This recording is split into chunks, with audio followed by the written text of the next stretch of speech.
Hey guys, so something really fun and funky fresh happened when we did our live on Monday this week on TikTok. TikTok's formatting decided to make our video really short and also somehow make us look really tall at the same time, making it impossible for you guys who usually watch us on YouTube to see. And so instead, I'm going to put videos of art that I've done of me making that art on screen so you guys can have something fun to look at while you listen to the conversation of us talking about Cersei. It is a good conversation. We have our friend Fangirl Jeanne on again. We had her on a couple months ago to talk about fandom stuff. I recommend finding her on TikTok and Threads and Blue Sky. She always has interesting things to say. We talk about a lot of things when it comes to Cersei, like gender things that come up in Cersei, who we think she is as a character, her as a cycle breaker, how she treats her son, her relationships, all that kind of stuff. And so I hope that you still stick around to watch the video, but honestly, I understand if you don't because you have nothing to look at besides me doing coloring book videos.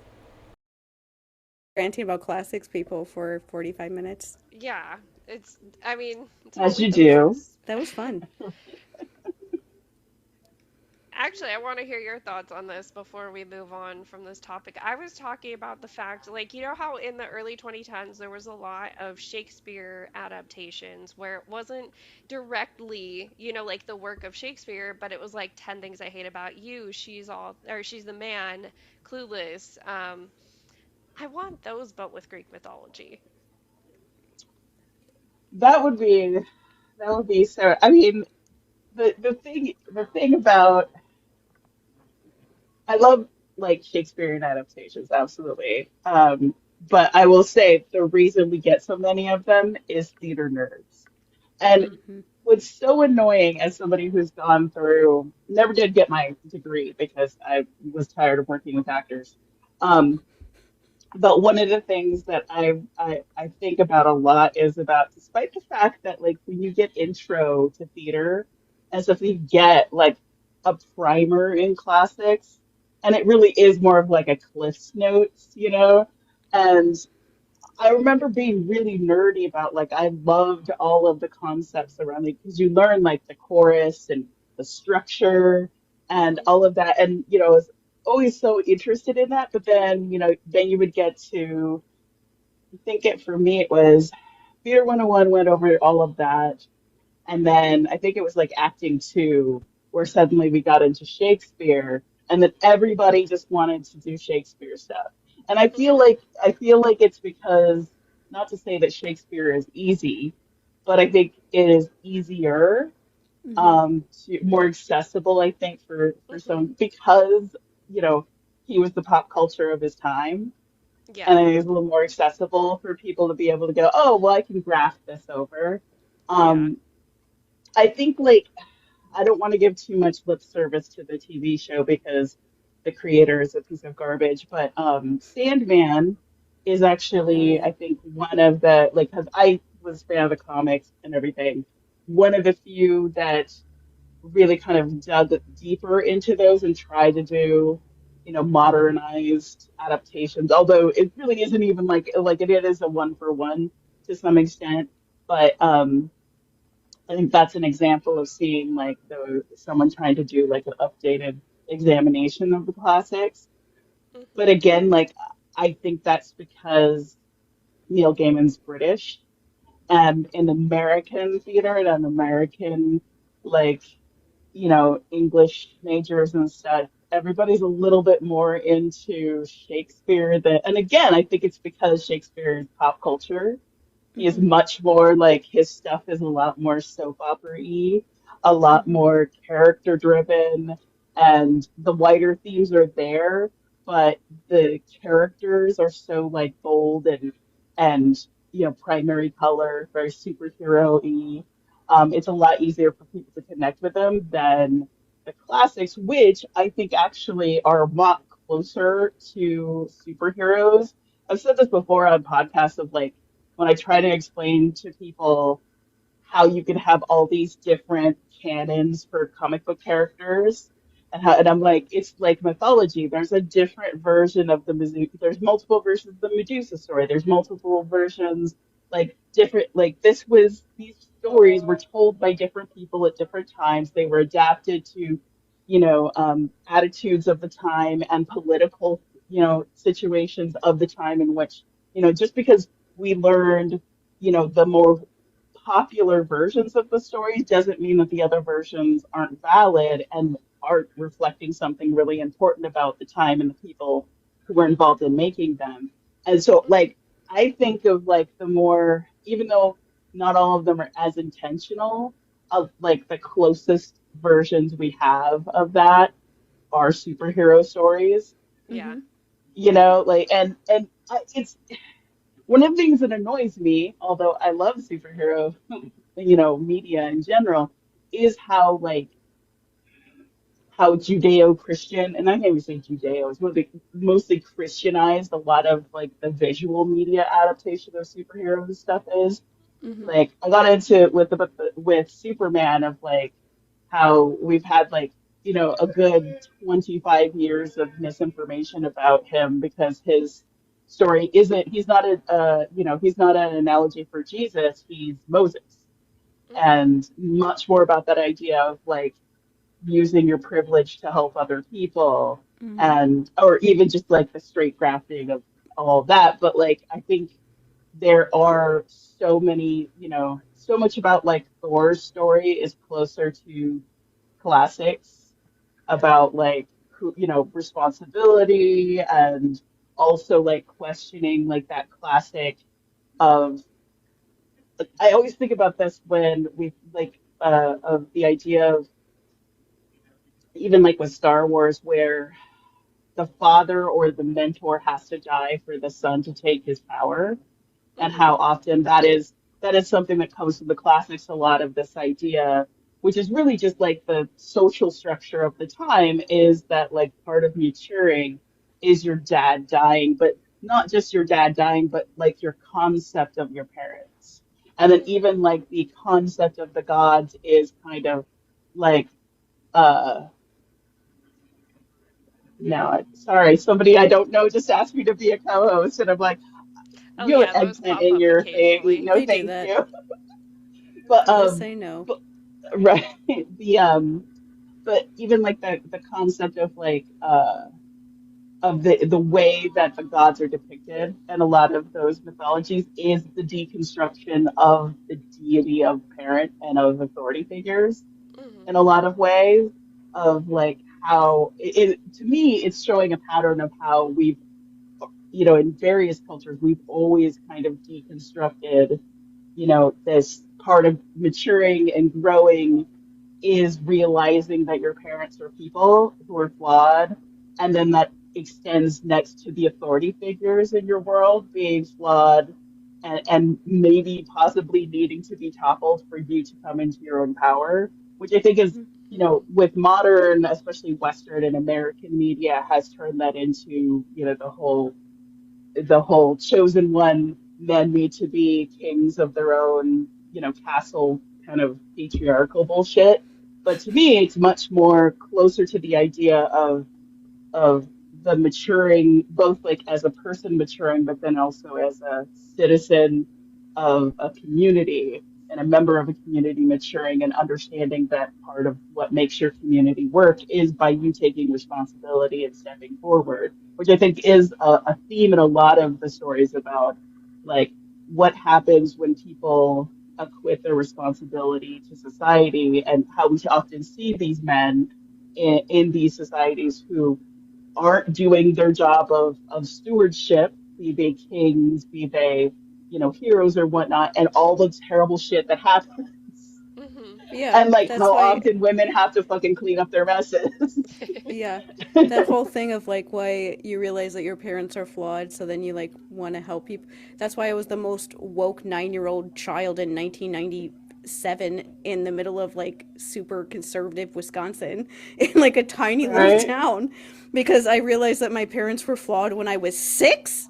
Mhm. When I was 6, and was like, Yep. all of you guys suck. And, well, not exactly those words, but still, I very quickly then applied that to every other adult I ever ran into.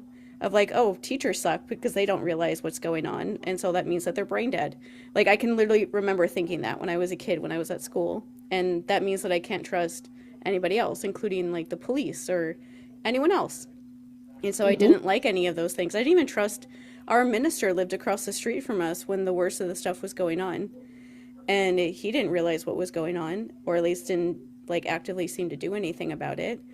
Besides try to make me go to school when I didn't want to go anymore. When I was Right. like And in those 12. situations, like those people are so dialed into how the society work, they think the society should work. Hmm. They identify you as a problem as a 6-year-old that's like, none of you people are doing what you say you're doing. None of the world works how it says, and they identify you as the problem, which I think we see that with a lot of heroes in the classics. Like they're Hmm. identified as the problem because they're not following the rules of the society, or they're calling people out for doing fucked up shit in the society. Yeah, and to like bring up the whole thing of like, sorry, my sister. My sister just like screamed in a text message because she's excited about Taylor Swift coming out with a new Okay. album. She's like announcing something tonight at midnight, and of course she's like texting me about this now. That was Hey, it's always funny. Um, no, I love it. it's always so funny to see like the text messages I get when we're live. They're always really interesting and have no context, and I'm like, what are they talking about? Yeah. But anyway, the thing I was gonna say was talking about like, kind of like your duty to like help the people around you. That was my biggest fucking gripe with Cersei. I was like, you're selfish and I hate you. Like, I like Yeah. literally I was like, what is the point of you? Like I went on this whole like rant during our last episode, but I was generally like, you have all of this power. You know that you have all of this power. You know all the powerful people in the world. You know how they harm people. You know magic to help people. And you're like, anyway, I'm going to go leave and get married to my stepson. Bye. And I was like, excuse me? That is like against literally everything I believe in. And like, I get that you're supposed to think that she's like going off on adventures that she's earned, but I didn't feel like she earned any of them. Well, the thing that like I love about this book is how like perfectly it demonstrates just how even when you think you're deconstructing how you've been programmed by your family, by your society, that you still end up following that blueprint in your Hmm. freedom. And so it's like, to me, like, I like it in the way that, like, first off, I rarely talk to people about it because it is one of those things where I'm like, oh, I don't think you like this book for the reason that I like it, which No, they is don't. similar to, like, I don't think you like Gone Girl for the same reason that I like Gone Girl or Midsummer, for the same, because I think of those three as a very similar, like, these women aren't heroes. Hmm. If anything, these women are prisoners of of of of childhood abuse that then turn them into abusers, and Hmm. that the happy endings that they get are really no different than what was laid out for them in the first place. They just think, and honestly, Cersei's subtitle could be white feminism. They Yeah. think that they're free because they think they chose this, that this was their choice. And Yeah. I right, was gonna like, say this go book ahead. felt like white feminism or like what white women think or like, and I am a white woman, so like what am I saying? But still like it's what a lot of Also, white women think subject matter are, expert. yeah, are like are like what makes you like hashtag like free or whatever. And it is like that kind of idea of, well, I've been through a bunch of stuff because all these people around me were suffering and it made me sad, and like this one bad thing happened to me and I like turned innocent people into pigs and never once realized that I turned innocent people into pigs, and there was absolutely no consent with your entire relationship with Odysseus either. But that like never gets brought up in the entire book, which is also confusing. But I was so traumatized by the rape scene that I didn't even have like literally energy to even think about that. I literally at the end of our episode, I was just like, she rapes Odysseus, and I don't even have like energy to talk about that because there's so many other horrible, like traumatic things to me in that scene that I don't have the Did energy we end up to. covering those chapters at the same time? I Yeah, totally didn't realize that. Yeah, it was like right when he arrives on the island that we ended that podcast. But and I was yeah, just like, okay, like I made like you saw one of our TikTok videos where we started talking about that, but I was just like I generally don't understand why she put that scene in and why it was so violent. hmm Besides like the literal just I don't even know what to call it. I can never think of the right word when we're live, but it like the bastardization of what it's like to actually experience that. That like, oh, what if I make it like super violent to the point that this guy like crushes her neck or something and it goes out of the way to describe how horrible that would be. And I'm like, why are you making me remember this? I don't want to remember this. Why are you making me remember this specific thing that is super triggering that for whatever reason keeps coming up on social media and it's freaky whenever it does because I like can't I've done EMDR about it 3 times and it still bothers me. So it's just going to always be there.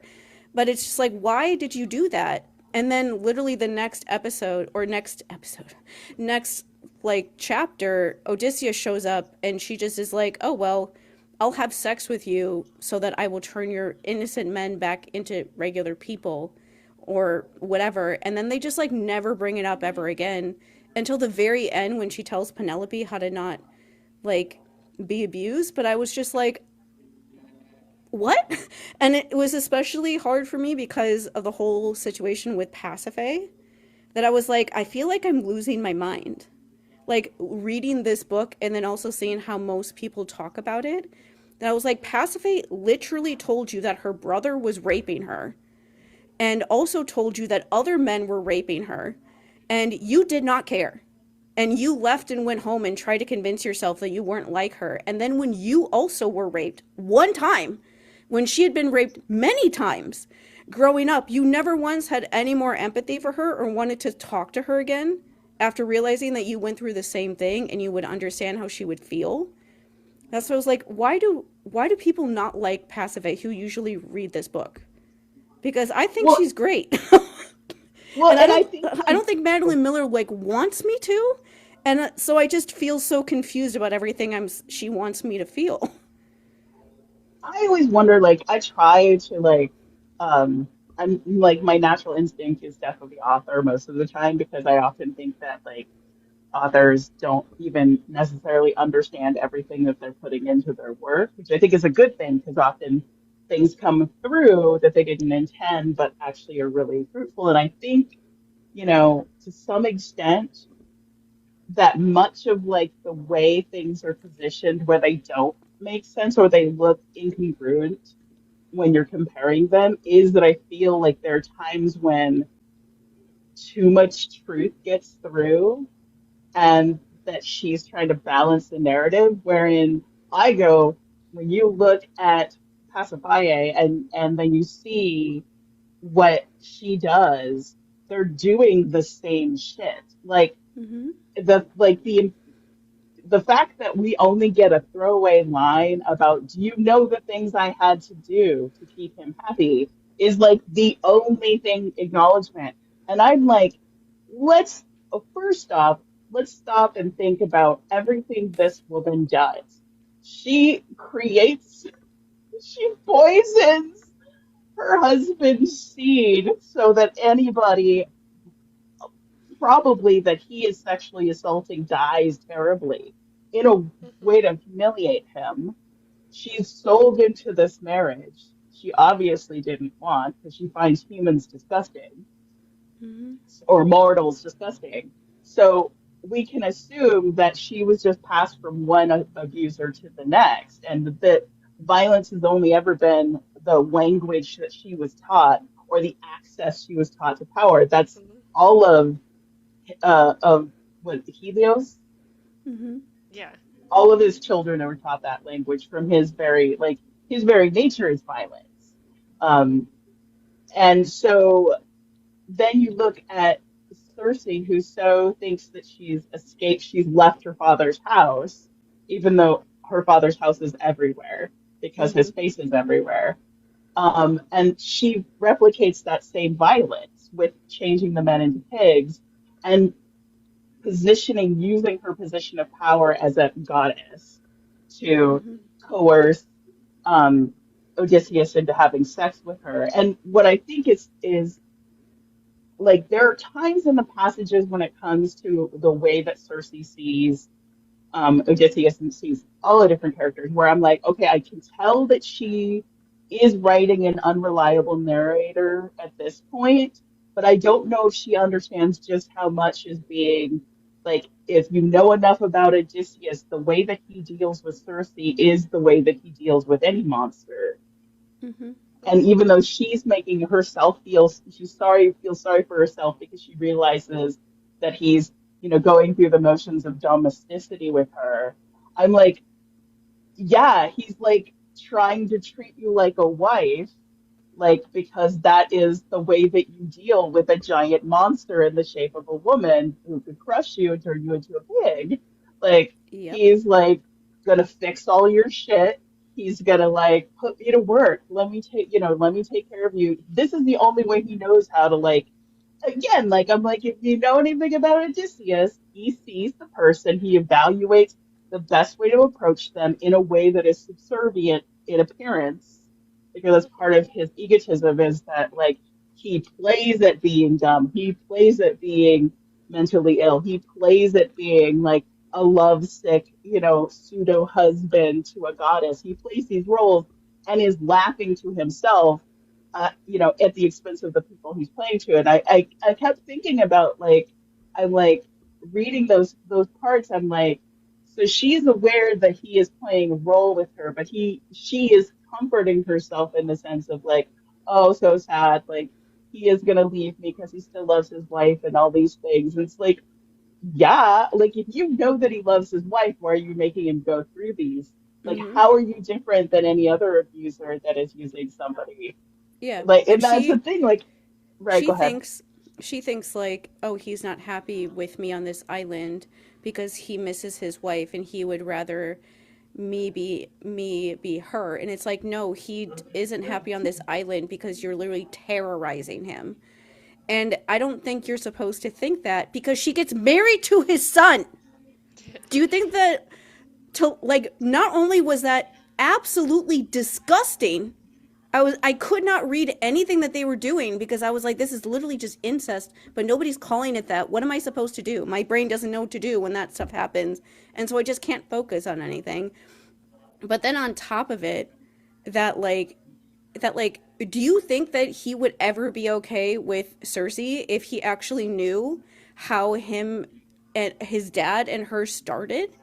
That they started because as a way to get her to turn his men back into human beings, like, and that's the basis of their entire relationship. But you're supposed to, I think you're supposed to think that it's like nice or something that they end up together because Madeline Miller is fucking obsessed with Odysseus, like obsessed with him. Honestly, so many people are Why? and He's smart, but he's undeservingly so, also a right? dumbass. Like, why do you?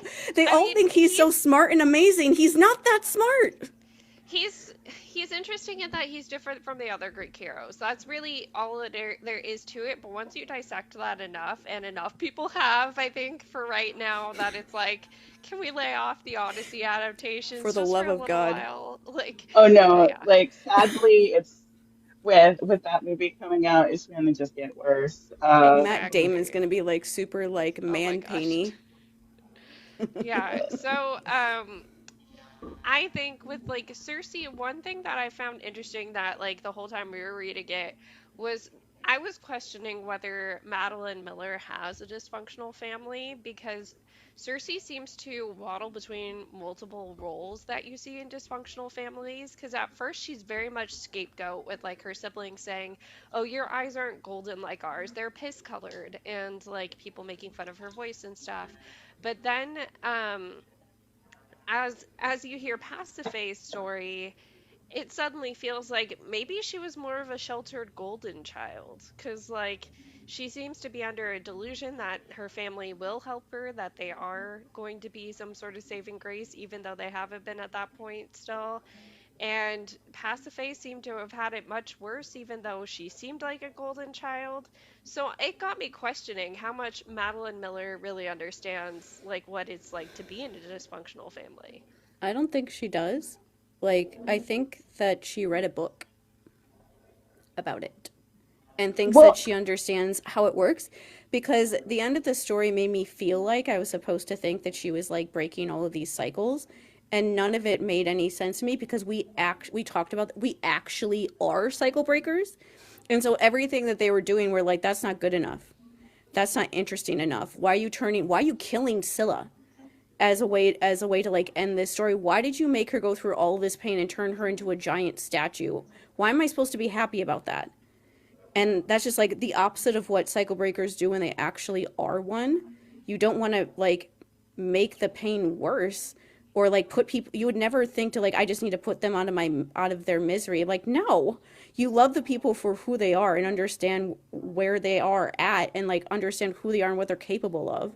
You don't just like decide like they're done now, bye, and like kill them because it's easier for you, because it doesn't bring you more pain, I guess. But it was just, that's not what we do actually when we do that. So I'm like, there's no way I can believe that she actually did do that. I think that she tried to learn enough about it, but I don't think that she actually talked to somebody who is, because they would have said what we did of like, this doesn't make any sense. well, honestly, I don't think she structures the family like a family. I think that first off, I think like a majority of the characters aren't actual people. They represent something. Like I think that Odysseus's son doesn't represent a person at all. He represents um, the type of masculinity that that isn't threatening, like a type of a visage of masculinity that is non-threatening, because it's, I mean, there's like so much psychological dissection we could do about this, and the fact that he's younger, he's mortal, he is a kinder, softer version of all of the things she liked about Odysseus, but in many ways he is like they're like I didn't see it as incestuous so much as like a gross teacher student type of situation. That's Yeah, what I that saw, no was matter like what, this like is what like the consent was like off, so I didn't know what to do. I never know what to do when I'm reading something and the consent is off, and I don't think the author is like aware that it is. I just don't yeah, know no, how to and respond. this kind of dynamic is really common in a lot of like actual legit romance, of like the type of dude that is appealing.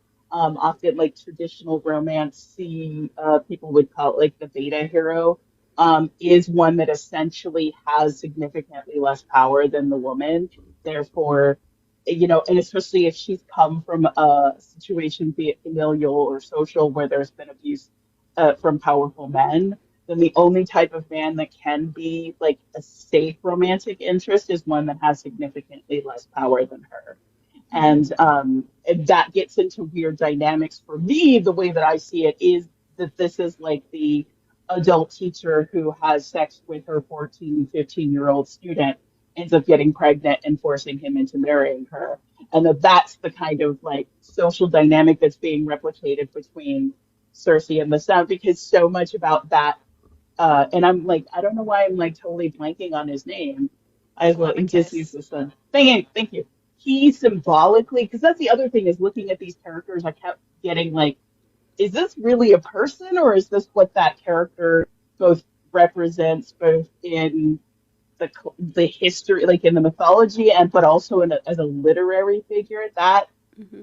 Telemachus represents the fatherless son, in Hmm. like the literary figure of a boy who has grows up without a father, and grows up with a mother who's too busy trying to do everything else, that he is essentially an orphan.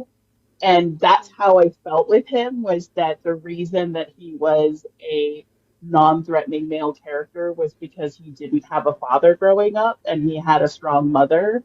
and that was the only type of man that she could ever feel safe with, which I'm like, that's not a healthy relationship or even a No. relationship, but okay. Like, so I kept running up against these situations of like, I'm like, we don't even like get much time. Like, there's an impression that she might be telling him this whole story.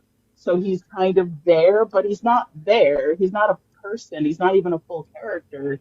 He Mm-hmm. is just like this undeveloped like object that she can shape into what she wants him to be.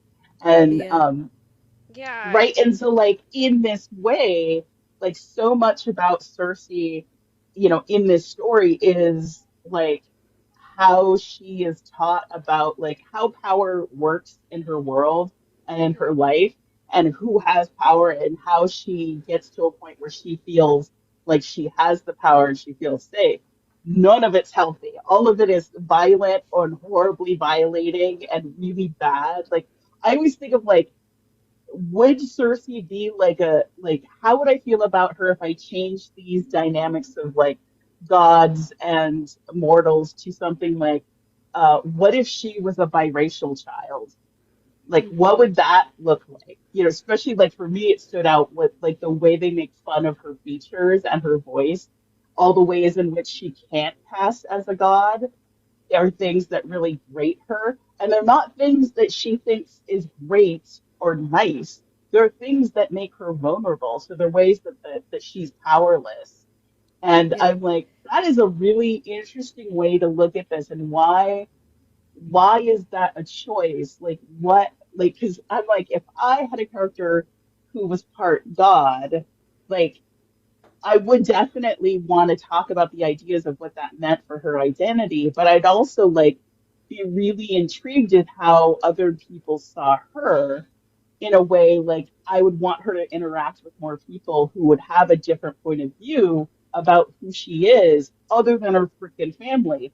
And who's the Mhm. first person she meets outside of her family is a like the dudest dude, like the surfer dude of like fishermen who has no ambition and doesn't like anything and is really a useless piece of, whatever, who just like is, thinks she's really awesome. Like, oh God, he's like, he really does typify every woman's like first horrific relationship with like the most useless teenage boy that you've ever met, but it's the first love. So, Mhm. like I love that part because I'm like, oh God, like that is so everything about that relationship is so cringy, but I think it's on purpose, obviously. Okay, And and then the thing that sorry, go ahead. we brought up during our last episode where Mandy was saying like they made such a big deal about her leaving behind what her family wanted of like marriage, and then she just like got straight married to like a boring man and Yeah. went off to like have his children and like gave up her entire identity for him. Well, And like the thing that I just kept saying is like, why the fuck didn't she get together with Penelope? Like, why? yeah, I got she off of our yeah. live and I looked up fan fiction. There are 75 fan fiction stories for Cersei, and 10 of them are Penelope and Cersei, which is like the most out of everybody. And I Yeah. was just like, genuinely, like, why? Like, why? Why would they? Why? She's Well, right there. and so there's But what Madeline wanted to do, right? And then there's what she mhm. actually accomplished. What she wanted to do and what she was trying to do with Telemachus's storyline at the end, and this is something Shannon helped me piece together earlier today, was because Telemachus actively chooses, I'm going to be nobody, I'm not going to have a legend, I'm not going to have Athena's backing.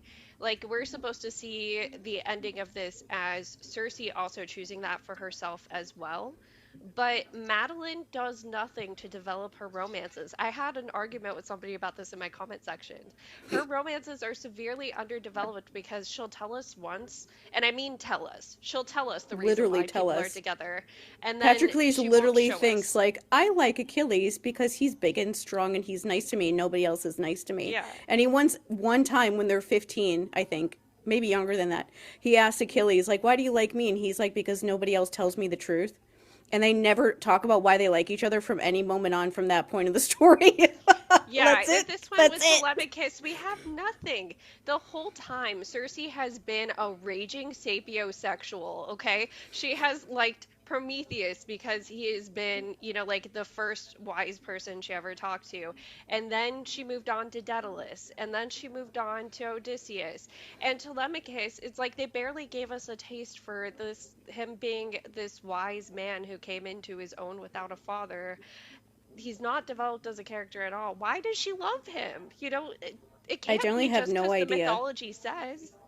I generally have no idea. I was like, I wish that people could have like seen like my face when I realized what they were doing because I was so confused. I was like, was I supposed to think that them talking about him like fixing her house was supposed to be like romantic? Like I never pick up on that stuff, but I can usually tell when authors want me to think that it's romantic. And I was like, there was literally nothing there. He was like, I just want to feel useful and I like doing things that make me feel useful. And I'm like, yeah, you're a traumatized child. And then suddenly he was like, I want to stay with you. And I remember thinking, like, why? Like, why? It's because he's her worshiper. Yeah. That's what it is that it's God. not a relationship. He's the first person to like actually legitimately worship her. And that's the thing. I look at that's why I don't think that she built a family so much as she built a system of power that Mm-hmm. Cersei was raised in, and that she is power or the least powerful person or that she's aware of within that system.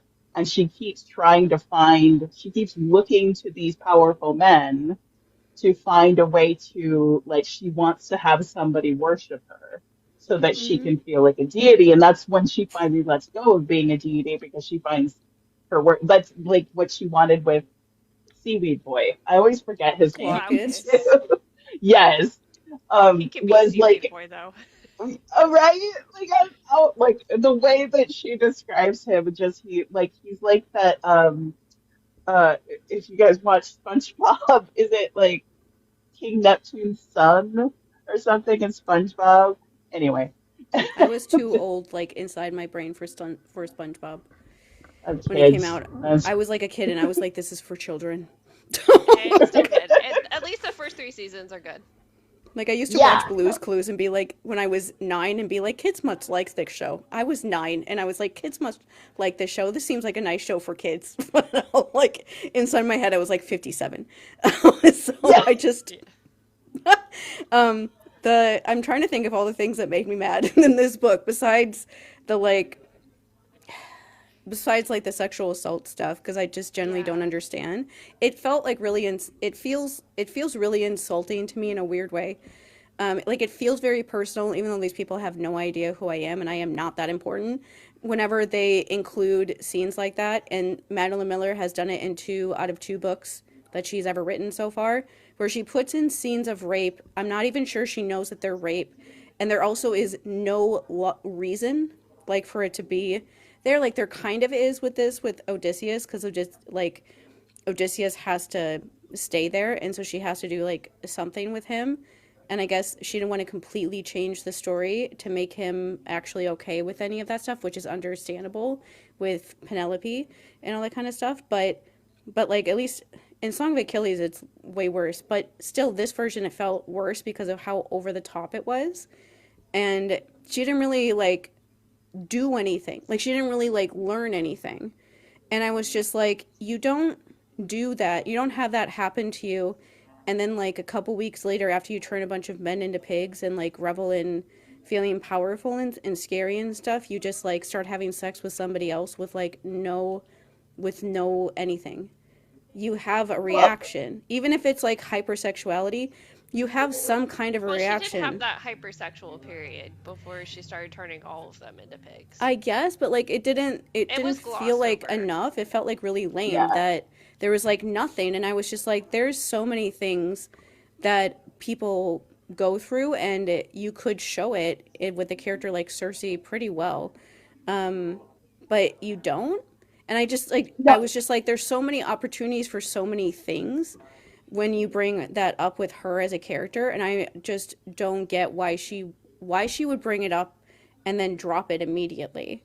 And especially because people talk about that stuff in this book so much, Like that is a big reason why I always wanted to read it, because people talked about that being a big story in the book. And so I actually thought it was a big story in the book, and it's not. Like it's not at all. And I was No, just like, like, why did you put me through this personally? Why did you make me do this just to like move on from it right away? And I was like, there was no point for me going like I will read something that's really fucking triggering and I'll deal with it if I feel like it's like worth it because the story like gives me something or makes me feel understood or whatever. But I just like got really triggered and I felt like for no reason, like nothing actually came out of it. And I don't know what she was like going for, I guess. Besides well, I don't know. I think with I think there are a couple things with the way that the Cersei's rape scene is done. I think is first off, I'm coming from it from a writing perspective. Writers who write incredibly overtly violent sexual assault is somebody who does not understand the distinctions between sexual assault that is coercive, lack of consent. Like Mm-hmm. that's the only way they know how to define sexual assault is that it is a violent act that is viscerally violent. So like we talked about the very explicit injuries that are put, against her. And the way that with a character who we're not necessarily there's only certain points in which we're allowed to physically embody Cersei to Cersei being acknowledging her body because so much of her just being a god and being above it all. But there's significant points in the story where she is in her body, where she's cutting herself, where she's sexually, and each one of these things, I feel like first off, the way that she's writing that is again somebody who does not know how to distinguish because if she understood consent, if she understood coercion, she'd understand that what Cersei and Cersei was sexually assaulting Odysseus, Mm-hmm. and that her relationship with Telemachus was also wrong as well. But she doesn't. But that's because that's what she thinks sexual assault is that violent act. And I feel narratively that was Cersei being punished for Yeah. every time she trivialized the sexual assault of other women. And that's Yeah, the other and thing, the big thing that I dislike about, well, it's really dislike, but it's a criticism that I don't see a lot of people make about Cersei is the lack of any women around her that she actually respects other than Penelope. And I the only reason she doesn't end up with Penelope is that Cersei hates women. yeah. She And hates herself and she hates women. So yeah, she could it's never end up with a woman. that was one of the things I brought up, I'm pretty sure when we were reading it and I just kept bringing it up is the whole thing that the oh, no. Go away. Um is that the thing is what am I saying? Is that the SA scene is like so overly violent that I was like that's not what it's really like. So I'm like, so you've probably never experienced this before. And I hate it.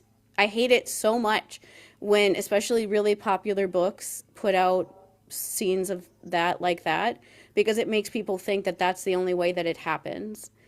And, or that when it does happen, it is like that overly violent. And it's like, no, even when it is violent, like it doesn't feel super violent a lot of the time when it's actually happening because you don't know what you're doing. You're usually like not really in your body when it's happening and so you can't really feel anything anyway. But it's like even when it is violent, it's like it doesn't feel like that. It takes a while for you to realize how violent that actually was and things like that. And so most of the time when that happens, it's like it happens so fast that you don't know what's going on until it's actually happening, and you really don't know what's going on until way after it's over. Like I remember doing this, and I remember watching like multiple like podcasts with like survivors and stuff talking about how they would like go into the bathroom in the middle of the night and just like stare at themselves in the mirror, and that would be when they would like realize what was happening. And I remember doing that and just like being in there just like staring at myself like what am I doing. And that's like when I would realize what was going on. but that's usually how that happens. And so the fact that she even knows what's going on, like had a way to like stop them, but like doesn't stop them until it's gone like way too far, and it's like overly cartoonishly violent. It just doesn't feel real. And especially when you have like Pasiphae bringing stuff up and like Medea bringing things up. And I wanted to kill Cersei when she was talking to Medea. I was like, fuck you. You would be the most like judgmental little bitch to me if you ever met me. Like the things that she said to Medea made me so mad that she was like, "Oh, you're just like your dad. You just want to go back and be with your dad. You're just like him." I was like, "Say that to me one more time and I will like kill you. Actually kill you. Like just tell me one more time that I'm like my dad and see how I'm going to talk to you after that. You're good. You should actually be afraid." And like she should be afraid of saying something like that to somebody that's been through the stuff that Medea told her. Like you are not like ignorant to this. Like it's one thing when people don't know and they say that kind of stuff to you because they don't really realize what they're saying. That happened to me a lot in life and still does every once in a while when people just like stumble across a video I make and they don't know what I'm really saying because they don't know everything. Okay, fine. Like yeah, that's aggravating, but I can at least say like you don't actually know what's happening here. But like she did. Like Medea went out of her way to tell her how scary her brother was. And she was just like, my brother would never do that. And I was like, why?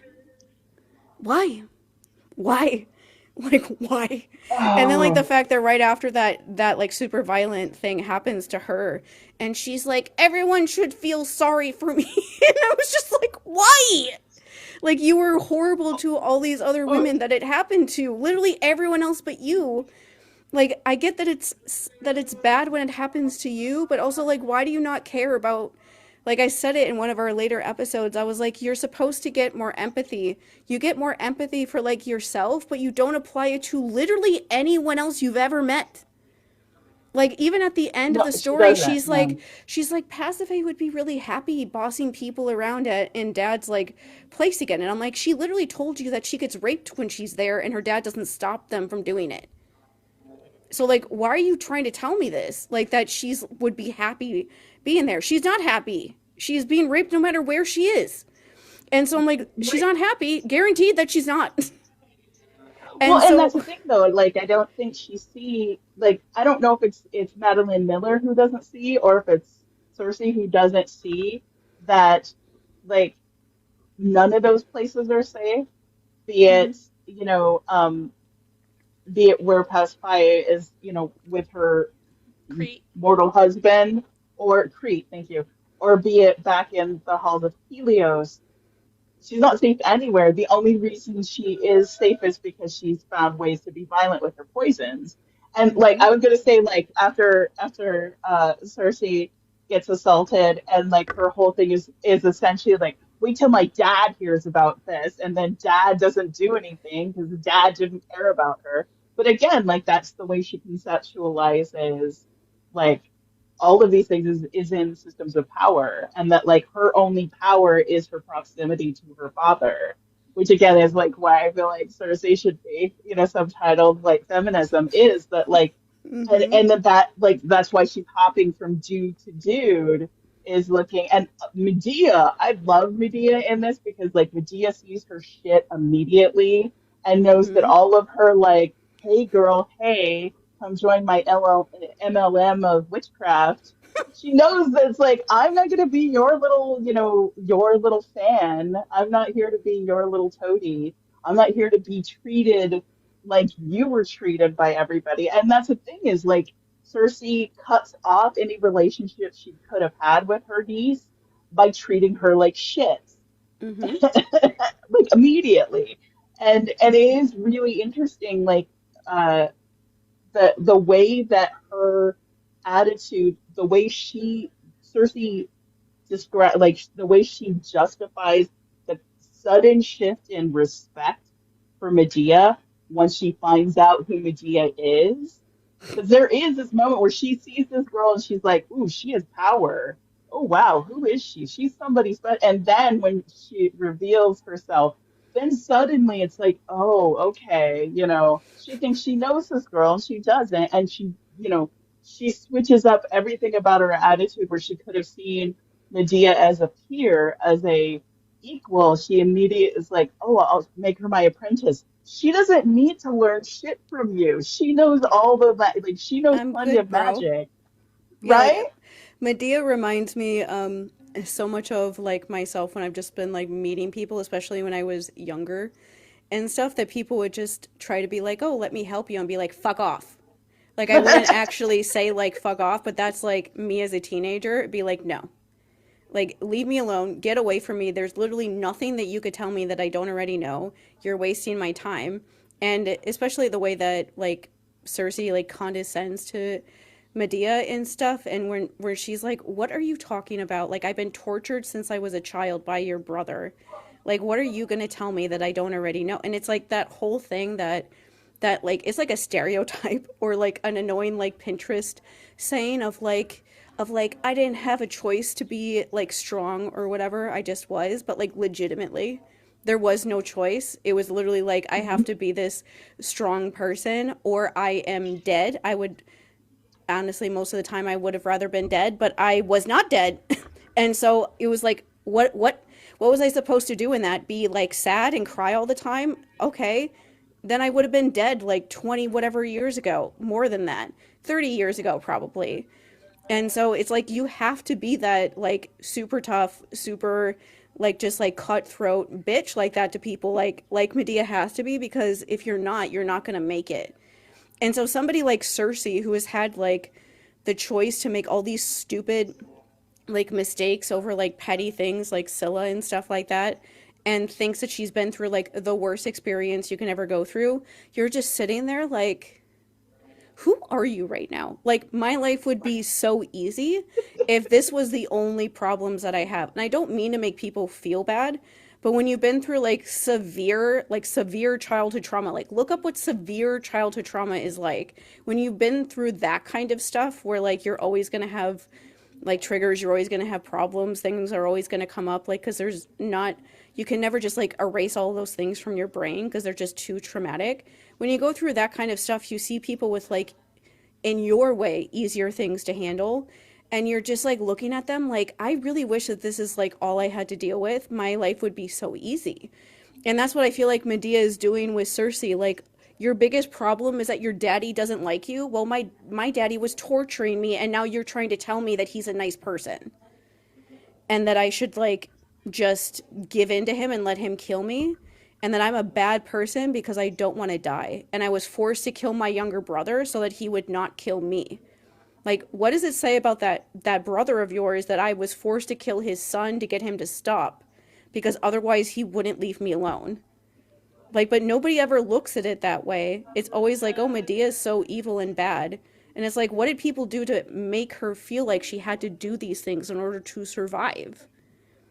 And like this story gets closest to that, but still, like Cersei is so mean about her. Like, I got so mad at the end of the book when they bring up what happened to Medea, and she's like, "Oh, she's just like her dad. She's just like my brother." And I was like, I will like stab you to death if you say that one more time. Like, just say one more time to me that she's like her dad, and just like I want to like find Madeline Miller and just like throw her book at her and be like, don't, I don't even care if you're trying to make a point about your character, unless you make it so easy for people to understand.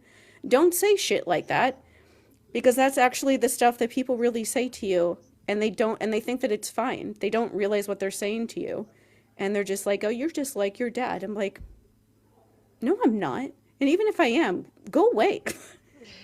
Like, go away. What Well, was the speaking of thing? Medea, I'm curious your thoughts on this because this is something that I like brought up a couple times in our discussions. Was Madeline Miller takes out a lot of instances where Aphrodite or Cupid may be to blame for things. So Glaucus is an example of that. The idea being that Aphrodite was potentially punishing Circe by making her attracted to Glaucus, who looked like a hideous sea monster, as like retribution for Helios was the one who ratted on Aphrodite and Ares having an affair. And so that's taken out of the Glaucus and Scylla story. We have Medea also. Um, I think it was Hera who was like, Jason needs a helper, so let's make this girl fall in love with him. Ariadne also, like in some versions, I believe it was like a Cupid Aphrodite influence, and all of those get taken away. Pasiphae, that's another one, because Yeah. she was being cursed because Minos was supposed to sacrifice that bull. So, all of those instances of divine intervention are taken out in favor of like this version where I don't know, Cersei comes off looking worse in the Glaucus and Scylla thing. Pasiphae just like blatantly saying, "Oh, I fucked the bull." Like it feels so weird considering that it probably was not a consensual situation, even if like it was her doing it, you know? Listen. If I spent my childhood being raped, which I did, and then I got stuck in an abusive relationship where that continued to happen to me, I would also fuck a cow if it made my husband mad. I mean, fair. I would definitely prefer the whole scorpion poisoned, seed Hmm. thing over the bull. But yeah, like, well, that's the thing. Like with Medea and Pacify, I there were times when in the many times I've reread it where like again talking about death of the author and trying to figure out like what was purposeful and what was not because those were choices, right? Like Hmm. taking gods out of the narrative and making these essentially these women's choices, Hmm. like, and then looking at the way that we're presented these women through Cersei's lone perspective, like it is saying that women who come from these abusive situations are also responsible for the choices they make within those abusive situations. And therefore, like, especially because Cersei doesn't end up liking any of them. And like you said, especially even she acts like Medea killing her kids and having to go back to her dad is like a power move, like, Hmm. I'm like, same thing, like with Pacifier in the bull, like she chose to have sex with the bull to have a monster, and that was a power move. And again, I'm like, I look at that and I go, is what she's trying to say is that all of these women's situations are their own fault and their own choices, Hmm. and despite the fact that we're seeing that they're coming from systems that set them up to lose at every turn, no matter what they do. And like, what is that trying to say, especially in a story that is using sexual assault in the way that it did?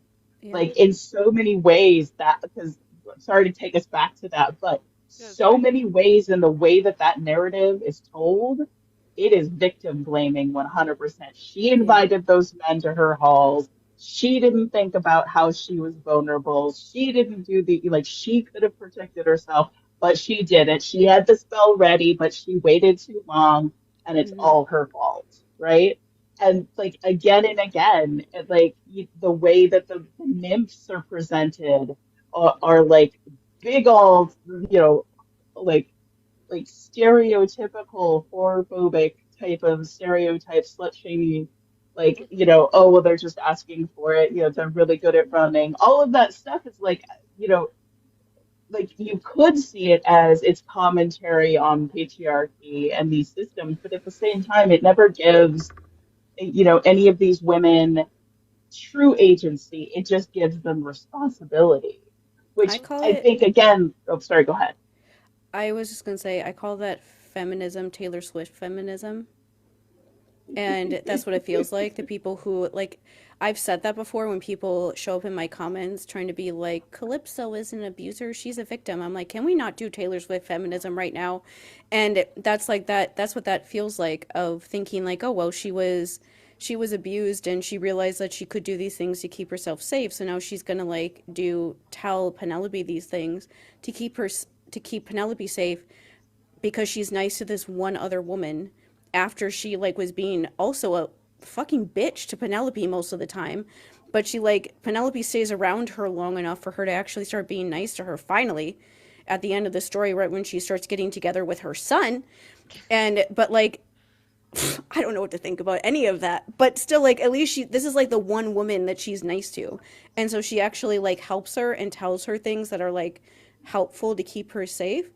And it's like, you should want to help everybody, not just people that you personally think are nice. Well, Like, and hello? this again is where I get stuck of like, I'm like, is she like with Penelope? It was one of those points where I was like, wait a minute, like, is she? Maybe she did all this unreliable narrator stuff on purpose because to me, Penelope, I love Penelope in this book because Mm-hmm. like their lack of awareness on Cersei's part that Penelope treats her exactly like she treated the suitors. Yep. Hmm. Yeah, And and like that Penelope like is as literally like talking down to her like the entire time and she has no idea. It's great. right and that like she is doing the exact same stuff that Odysseus was doing but better Mm-hmm. and that she really does like again you know to be fair I am a huge Penelope stan so I will own that no matter what interpretation I see of her I love her and I think she's the best and you know Oh, speaking of that, did I tell you that in the next season of Percy Jackson, they said that there's storylines that are based on Penelope's time in the Odyssey? I was like, oh, like the oh child who Grover. plays Grover is like saying, bringing up what Penelope does in the Odyssey in interviews. Oh, I was like, oh my god, I'm so happy. oh wait Yeah. okay that sets so many things in a different frame oh Yeah, okay Grover's I don't know storyline how is going to mimic Penelope's. That's what they've been saying. okay that is I was so happy about that. I was like, "Oh my that god, is somebody so remembers that she awesome. exists and they're not like worshiping at the feet of Odysseus anymore." Like, thank you, Jesus. It Um, also makes that whole like lunchtime wedding proposal thing seem even funnier, but yeah. Hmm. what was I gonna say? Oh, The I guess Penelope, oh, go ahead. the sexual assault story stuff. It reminded me of. Jean, you have to tell me what happened with this, but I heard that there was like a book recently that came out that had like characters in it that went through like bad times and then they like kill themselves at the end of the book, and it's supposed to be like romantic or something. I Yeah, yeah. and that's like kind of the general idea of that stuff. Whenever I feel like I could see like the influence of A Little Life, which is my most hated book of all time. Nothing will ever pass that book in the history of time. Like, just in case people don't know why I hate that book so much, that the author of the book said that therapy is a waste of time and that some people just have too traumatic of a life and should just kill themselves. Like, literally, that's what she did. So Yeah. she wrote a book where somebody went through lots of trauma, like, described it in incredible detail for 800 pages, and then Hmm. kills himself at the end of the book. And you're supposed to think that him doing that at the end of the book is like a good thing. Like what she did with Scylla reminded me way too much of that general idea. And so anything that reminds me of those sort of themes, I like hate it immediately because it's just not true. Like if that was true, I should be dead right now. And I don't Well, want to be. And most of the people that I'm friends with also wouldn't be alive either. And I'm like, I'm pretty sure we all deserve to live. Just because we've well, had a hard life doesn't mean that we deserve to just like be put out to pasture or something. And that's like what a lot of those ideas feel like. Like there's like a certain level that you just are too messed up and can't come back from. That's not actually true. It's there's never a level like that that you can never come back from. That's why I'm that annoying right. person that always believes that anyone can get better. No, it's like that is when it like that is well that particular case. I'll get to that in a second, but that idea of that like that you know the worst thing that could happen to like the trope or the cliche term that I hate of the a fate worse than death implies that that survivors are better off dead, right? Mm-hmm. And like the thing that I don't think people understand and deconstruct about that is that all of that goes back to the idea that sexual assault originated as a property crime that you Mm-hmm. diminish the value of the woman that was sexually assaulted, and therefore her value. she has more value in death to her family or to whoever owned her than she does being alive and having survived sexual assault.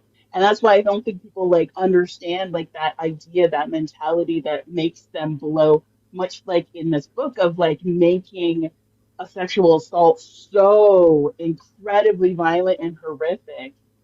And in this way of thinking that that makes it like communicates that it's the bad kind, which a lot of lazy writers do, Mm-hmm. Mhm. that that is falling into that propaganda again of like that, it's like we go through violent, horribly physically violent stuff all the time and we label it as great.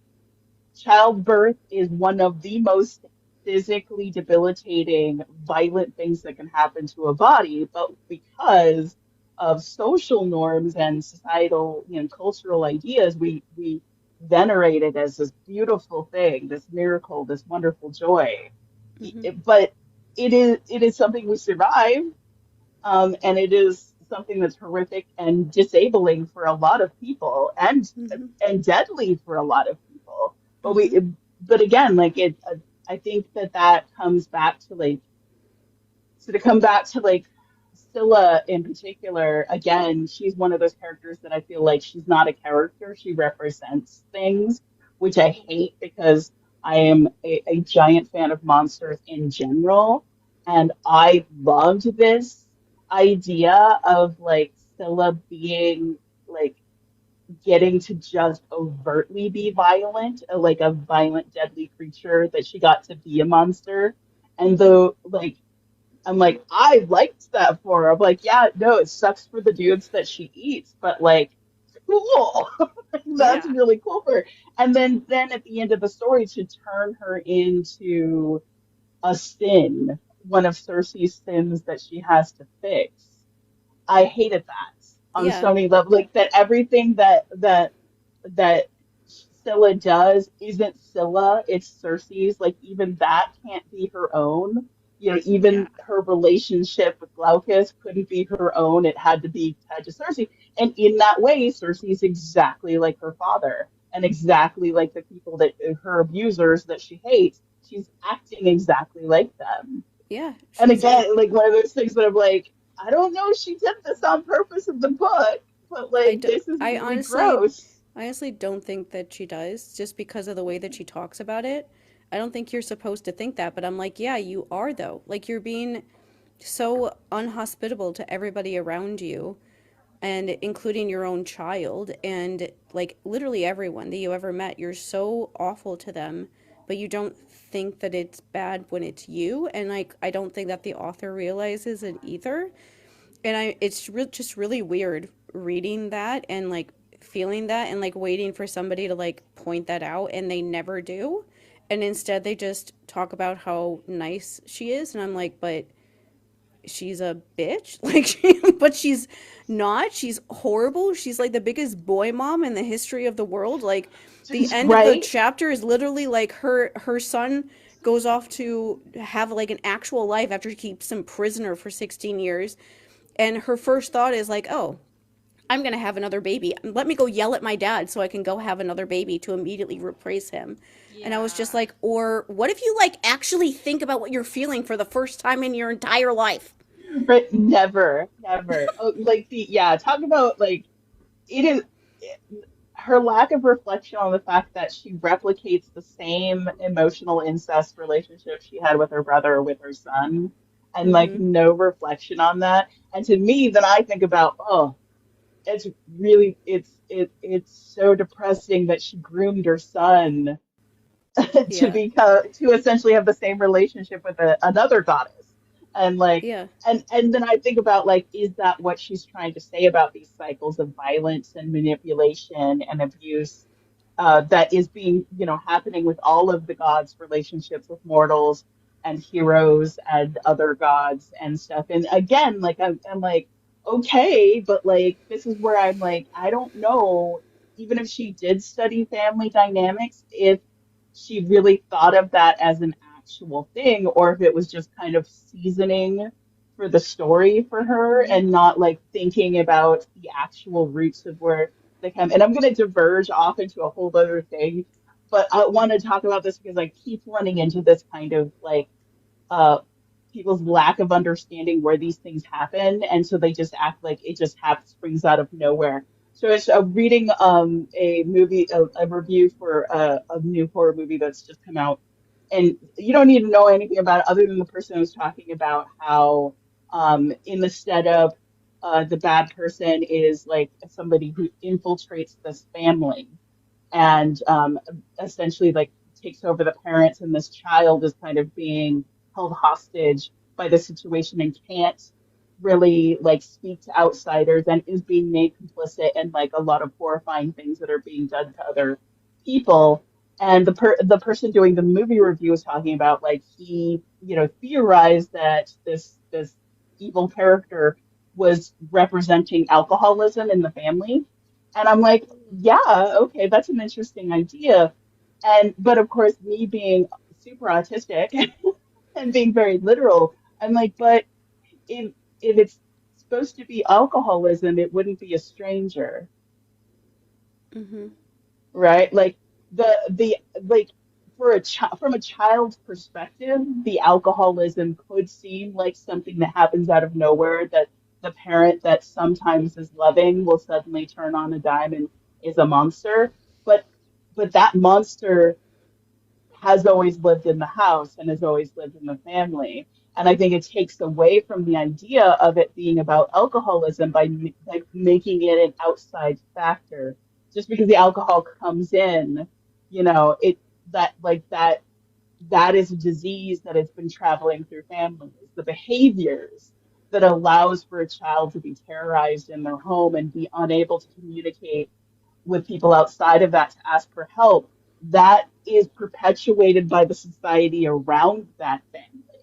And so I'm like, so like when I look at stories like that and I see that kind of analysis, I'm like, yeah, I can see how you got there, but I'm like, if that's really what you're going for, you're missing a much larger picture to the story, which is, you know, the hereditary aspect of that type of substance use and abuse that happens that doesn't even necessarily all center around alcohol. There's a whole family structure and generational, Mm-hmm. intergenerational trauma that feeds into those type of things, as well as the society that surrounds that family that does not give them any safe way to ask for help or express distress, that leaves a child isolated in those situations, that creates that horror. And that's where like I look at Cersei and I'm like, every time I wanted to try to pin down, not so much in like the very specific ways that you guys are talking about, which I think is fascinating because I've not really studied a lot of the stuff about like abusive family systems in the nature of like golden child and scapegoats and stuff. But even like just knowing, having lived it, I like was trying to look at her family situation and figure out like what was actually being structured there. And to me, it didn't function like a family. It functioned like a society that was heavily um, heavily segregated to the different classes in the sense of like, but within a family. So like she having the central person in her life be a man who isn't even the same as her in any way, who has so much power that he could literally kill her without any like that definitely is something that is imitated in family systems for sure. But I'm like, there's something even bigger than that as well. Mm-hmm. Like there's a level of being both so fixated and in love with somebody who doesn't even recognize your existence to the and doesn't have to, like on multiple levels doesn't have to. I'm like, that is something even bigger than misogyny and patriarchy. That's much larger. And and again, like I don't think she was really doing any of that consciously, but to me, that like that again felt much more like a woman worshiping white supremacy Mm-hmm. and wanting to be that person on the throne, Mm-hmm. wanting to be like that type of man that has so much power that he doesn't even like that everybody around him is just something to make him to reflect his own light back at him, That's and why that's that's why I sorry, call go it ahead. Taylor Swift feminism. Like the idea of like being somebody Hmm. like Taylor Swift means that you've like reached the top or you've like succeeded because you're just a woman that is in the same position as a man. I'm like that doesn't make it any better. But that's what a lot of people like look at that as like, oh, if I just like get the power that men do, then I'll be the ultimate feminist. And it's like actually no. Like the kind of idea is to not want that sort of power instead of like wanting it for yourself is like the source of so many things that are wrong in our world, whether it's like a man or a woman or whatever the heck like I am in between those two things.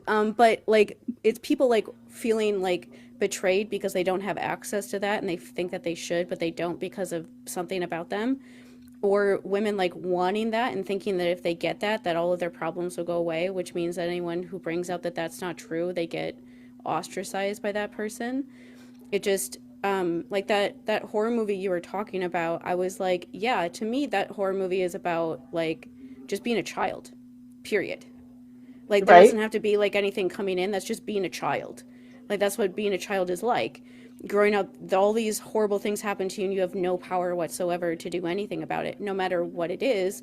But I'm sure that the person who wrote that movie thought that they were doing some allegory on pedophilia, which is the most annoying thing in the entire world because Right? like how many times do we have to say that it's not a stranger, it's somebody you already know? Like that would be a much Right. more interesting story if there was something already in the house that suddenly turned was like something good that suddenly started turning scary and bad. That is actually what that is like, but nobody ever wants to tell that goddamn story. Like but like No, I feel like like I'm going to spend the rest of my life every 3 to 4 days telling people that it's never like even when I we went to like my family, we went to like fireworks and stuff on the 4th of July.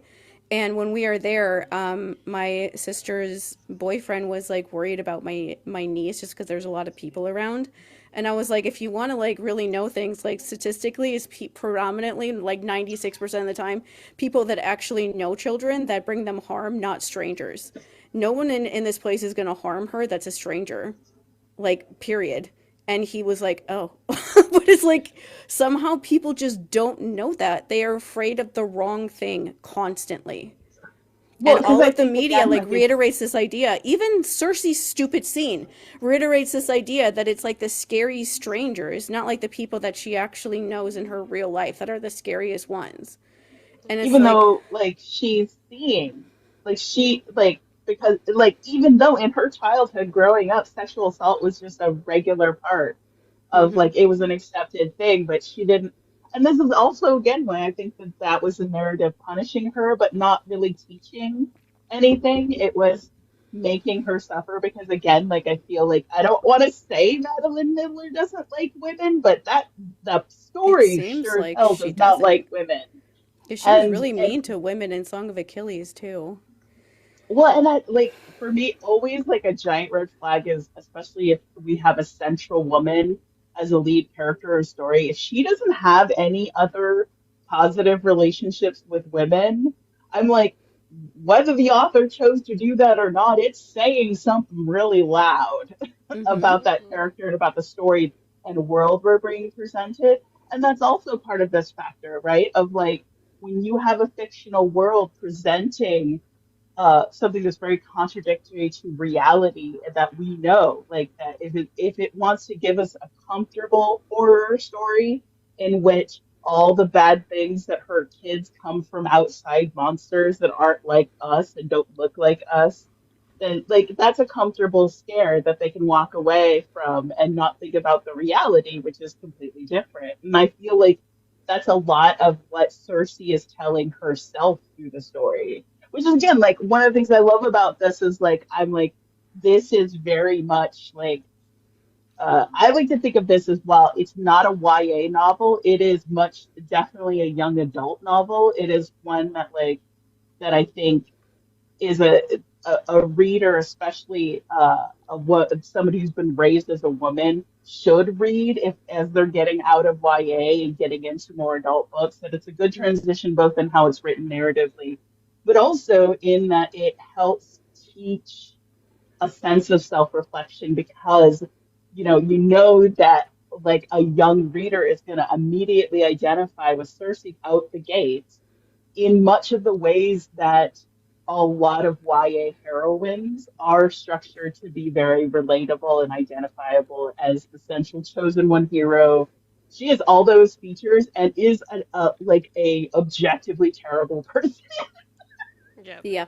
So I'm like, no, this is a good like stepping stone to then like step into bigger books that will be a little bit more, and are like a little more expansive and more thought provoking. But I'm like, it's a good step, especially because I think that books like this are good for readers because you can come back to it and question it. Hmm. Mhm. That's another thing like that I think that like I do think she made her unreliable, but I don't think she understood how much her narrative was unreliable. But that's great because, especially because it's related to existing mythologies, you can have somebody who likes this stuff and can go on and go, well, wait a minute. Why did she change? Like you brought up, Mandy, like why did she change this? Why did she make these choices the fault of the women and not these other goddesses? I can't remember if what the name of the series. There's another series. Song of Penelope, I or is haven't the heard of Ballad that of one. Penelope? It's like a three-book series. I think it starts with Ithaca. I love it because it's telling the Odyssey, but from the other side of it, of what's Hmm. happening in Ithaca the whole time, and it's really well done. And one of the things that I like about it is that it is often like each book is told from a different goddess's perspective as she's looking in on what's happening in Ithaca, and there's a lot of questioning about like why the goddesses are portrayed the way they are in the stories, and they're reflecting about like why they make the choices they make, and then why people think they made the choices they made. And Hmm. so much of like what is like it's playing with that perception in a way that a Penelope story should play with our perceptions about the why we're told things that are happening versus why they're really happening, and especially like our perspective on the women in the stories.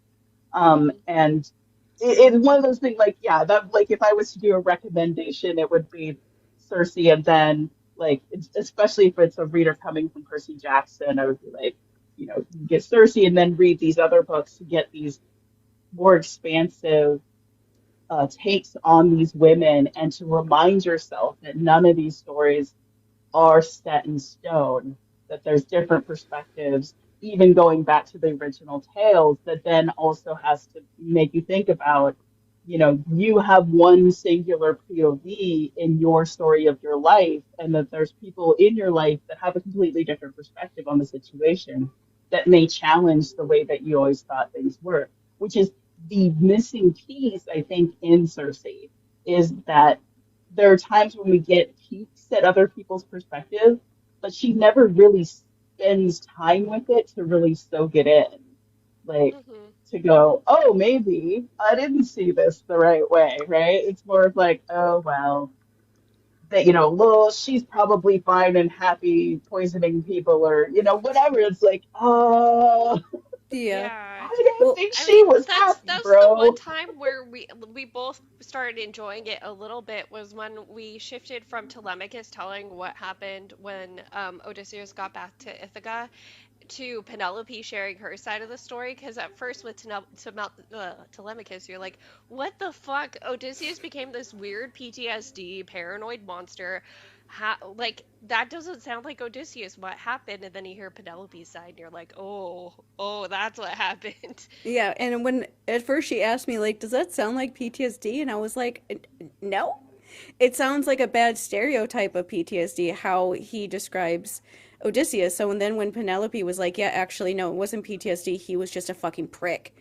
I was just like, oh, okay, that actually makes a lot more sense because that's not actually what PTSD is like. Well, yeah, and it was that So Athena wouldn't leave him alone. Athena was yeah, in his ear like, we gotta go conquer the next place, buddy. yeah. One thing before I forget that I know I wanted to talk about with you on here, Jean, because neither one of us are cis, is reading this book. I was like, I am not a woman. Oh my God. Is this what people think being a woman? Is this what I'm supposed to feel? Not just a woman. Are you I was like reading this book like, especially when you got to like the parts where she was like suddenly pregnant and having a baby. I was so upset when that happened. Like, pregnancy is actually one of those ginormous trigger things for me. I don't want to think about it. I don't like being surprised with it in stories. Like, there's been fan fiction stories that are some of my favorite ones that I did not read for 5 years because there's chapters in them when they're around children or they have like, or they adopt kids or whatever. Because I just don't like it. I don't want to think about it. And so suddenly out of nowhere she was pregnant and went through this whole thing, and it was written in a way like I was supposed to like understand what she was going through. And I was like, am I not supposed to talk about how you're being the worst mother in the world? But also, like, am I supposed to like understand this? I don't understand any of this. And I had never felt like so alien reading something like that before, of like, is everyone else having this experience and I'm just like not. Well, and I will say the only relatable part as a mother was the toddler years. Like when she was really, really like in over her head, felt like she was constantly saving him from killing himself. Like that Right, I was felt going to say, in normal. defense, there is this period of time that children go through where they're literally Yes. trying to throw themselves out of your Yeah. arms. But I You hated know, it there's for like, her that that was all real. Like we get mhm. this introduction of her postpartum depression and anxiety, but then we find out, oh yeah, Athena was actually making that happen, so it wasn't all in your head. And that was where for me it was like, oh, I don't like that. You know. Right. Well, and again, like it's like not allowed, like not being truthful about where those things come from. It's like, oh, again, where I'm like, is he really a character, or is everything about him just serving a story purpose? Well, Hmm. yeah. Like I felt like, right, like the again, like her son was her attempt to make the perfect man. And Oh, in yeah. that way, he created an avenue for her to get her perfect man. But every one of these attempts was trying to find that perfect man who would worship her. And again, like that, the way the pregnancy is dealt with, of like, oh, so we're making her a teen mom. That feels weird. That feels Yeah. real weird. I don't, Yeah, and her like, dismissing all of the nymphs too, it felt really abrupt. Like, I don't know if it's because I had Epic the musical in my head, but like I had a feeling once she got assaulted, first of all, that like that would be the air like what she would be about in her little like her own house thing is, oh, I'm going to protect myself and these nymphs because she had been acknowledging all along the nymphs were getting assaulted left and right when she was back at her father's house. So you would think she'd want to protect not only herself but them. And then when she actually needs to lean on their support because she's in pain, none of them have ever seen a pregnancy like this, she just tells them all to leave. Like, Yeah. yeah, It it, felt like this yeah. weird like allegory, but almost not an allegory, but because it's so in your face. Like, you were supposed to be like, womanhood is painful. And because of how overly painful her pregnancy was and how she kept talking about how it shouldn't be this painful, but it was. And I was just like, look, like, I'm not somebody that has like any sort of romanticized idea about pregnancy. Like, I watched enough just like people on YouTube talk about pregnancy out of like weird fascination of what like childbirth is like before my sister got pregnant. That when she got pregnant, she was like, you're like the best person to when I was pregnant because I didn't like force her to like do things. I would like ask her if she needed like food or whatever her craving food was. I wouldn't like when she was like super pregnant, I would try to find things we could do where she could sit down where other people did not think about that. Like her boyfriend's like family made her go to a brewer game when she was 7 months pregnant, And I was like, why the fuck would they make you come to a Brewer game like when you were that pregnant? Like that's just mean. But like I thought about all those things when she was pregnant and refused to think about the idea of her giving birth because I was terrified of her Mhm. giving birth. And she was also scared, terrified of giving birth. And it ended up being okay. Like, my niece is fine. Like, she's fine. Everything about it was fine. But I don't want her to get pregnant again because I'm generally afraid of what will happen to her if she gives birth again. Because I know how scary it is. And so reading a birth like this in this book just like seemed to reiterate that idea of like womanhood and motherhood is painful and sacrifice and you have to do it alone without anybody. And I was just like, can we relax? Like, oh my God. Yeah. Well, like, and here's the thing. You notice the singularity again of like, again, when we're seeing Cersei in her body, it is distinctly violent and Yeah. terrible.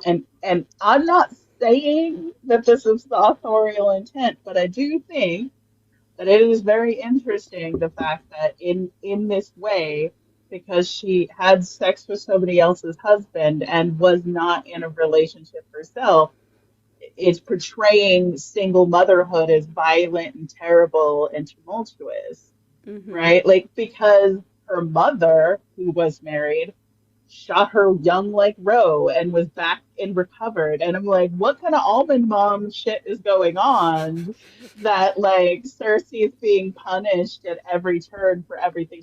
Or is it again like Cersei centered, self centered view? Everything is so much more terrible for her than anybody else. Mm-hmm. And like, because I thought about like with her sister, like her sister was like cut open, like vivisected to get that bull baby out of her. Dude, And oh yet, my God. Why, right, why are pregnancy scenes in this book always C-sections and they're always so bloody and like overly gory? Like to the fact that when I was reading it, I was like dissociating and had to like stop when I was reading it sometimes to stare at the wall for a second and then continue reading because I really don't like blood. It's like one of those weird trigger things. And so I just don't like it. I don't like to think about it. And so it being so overly bloody when she was also giving birth, I was like, this is like everything that I was afraid of as a child all at the same time. And I was just like, I don't know why it's has to be this disgusting, like generally like disgusting, that like there's like an animal trying to eat her from inside her sister's belly. And like it also bothered me how the tiny little most precious little minotaur is talked about as if it's just like this demonically possessed demon even after they make it like relax where they're like, no, we have to keep it alone in the dark by itself for the majority of the year and then act surprised when it kills people. And I'm like, you bitches should die. Like you're literally like leaving, it's fine. It, you said yourself, like Daedalus literally at a point says like, oh yeah, it's fine now. It's totally like calm and relaxed. It's not going to hurt anybody else except for this one time of the year, this like 1 month or whatever of the year where it hurts people. But we're going to keep it alone in the basement in the dark by itself anyway in this cage with nobody around. And I was just like, why does Cersei like him? At first off, like somebody like that who's doing that and knows that, but like reading the book, I was like, am I not supposed to like want to rescue the baby minotaur and like white girl like adopt it like we do, where we always oh want to my adopt like god, scary Yeah, things? Ariadne did. That's But what I we was just find like, yeah, out. right? Ariadne's the only one that's being like actually like human to it. And like it's a person. It's fine for like this one time. It felt like a really gross like it was like a mix up of like racist allegories along with like mental health allegories all mixed together into this horrible and like thing that like every stereotype you hear about like people who are like mentally ill of like, oh, they might snap one day, like how like one of the things I hate the most about Marvel movies is how they talk about Bucky like that. That like, oh, you can't be too about him because he might snap one day and suddenly turn into the Winter Soldier again. I'm like, I will kill you. But it's like that idea on top of like also the weird racist things that they talk about with him. That like the idea that like he is just born in this way and has no choice but to be like a man eating like crazy maniacal thing, and that he could never possibly like have his own opinion or his own personality, that because he is half and half he just has no choice but to just want to eat everybody unless they do like magic on him to basically like it feels like when how people imagine if you have like bipolar disorder and then you take a bunch of antipsychotics that you're like zoned out then and you're more palatable to everybody else around you but you aren't also yourself. It felt like that gross idea, and I was just like, I don't think I'm supposed to be thinking any of these things about this precious little baby, but it's a precious little baby. Yeah, like I will say, like I think I told you about. There's like floating around with that whole sound of the my baby. Yeah, It comes I to that saw a song like couple of them after we that read the amazing. That, book. yeah, where somebody did the art of the little baby minotaur and wrecked my world. No, so like okay, couple things. Go back to the whole is this womanhood? Well, and why is all the birth stuff so violent is because of misogyny. Like that again, Yeah, like, again, we can't necessarily say that we know that Madeline Miller hates women, but this book really hates women. yeah. And I think most definitely in the way that it is depicting childbirth. In with the Minotaur, again, that's another character that isn't a character so much as an object, a symbol. Like I saw his hunger as being like a physical manifestation of Pasiphae's ambition, or at least, the negative aspects of her, which is her ambition and desire for power, which Mm-hmm. Cersei absolutely is the same way, but vilifies in the women around her. Of like a woman shouldn't want to have power and she shouldn't use her wiles and her poisons. Like, again, like her sister is doing the same like pharmaca stuff that she is, but she's evil because of the way she does it. Same thing like her brother, and her brother is a super genius because he does it. Like, why is the difference the way that she looks at the two of them? Mm-hmm. Especially then when you look at like the fact that Ariadne, the similarities or parallels between Ariadne and Medea of like essentially like Medea outright killing her brother, Ariadne being complicit in the murder of her brother. And like that again, those like poisonous cycles and parallels, which I feel is she's trying to like draw these cycles and showing these like again like tragic parallels happening in these families that are coming from the parents and their ambitions and their petty squabbles and all that. But like again, when you look at it, it's horrifying how the narrative itself dehumanizes the children, either into these figures of tragedy, um, or monsters, or both. I feel Mm-hmm. like Ariadne looks like she's a tragic victim. The Minotaur is a monstrous victim. Medea is both of them. And you're seeing again that same like replication. But again, like it feels like it's like not really then challenging it of like, well, why is it happening? Why is Pasiphae doing this? Oh, like she's doing it.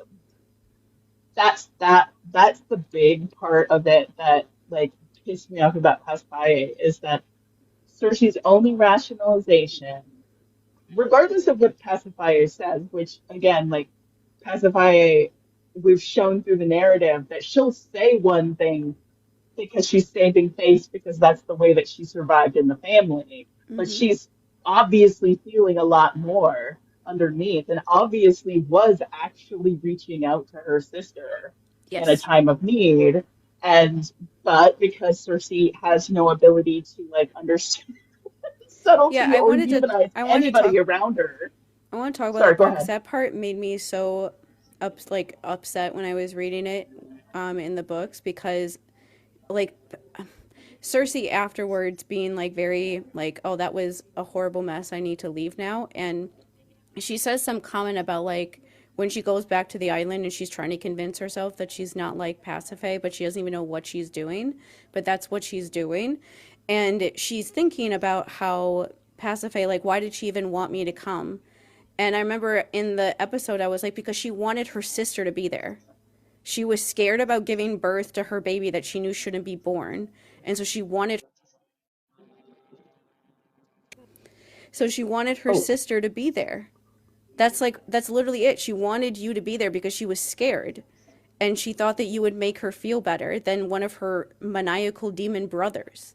Yeah. And she never realizes that. And she goes on, like, Pasiphae is literally like telling her, like, I thought that you could take this stuff, and I was disappointed because I thought you would be like somebody that could like help me with this stuff when we were growing up, but you were so wrapped up in what was going on with you, and you just kept trying to get dad to like you, that you didn't even realize what was going on and just thought that I was horrible and mean and couldn't like get past that. And it's like I said in like the episode when we originally read it, like if somebody comes to you and they tell you that they're a victim of incest and the only reaction you have to it is I don't want to think about that.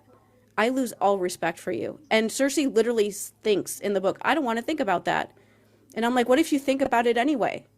Because it takes a lot Right? of guts to tell people things like that. And your sister actually told you that.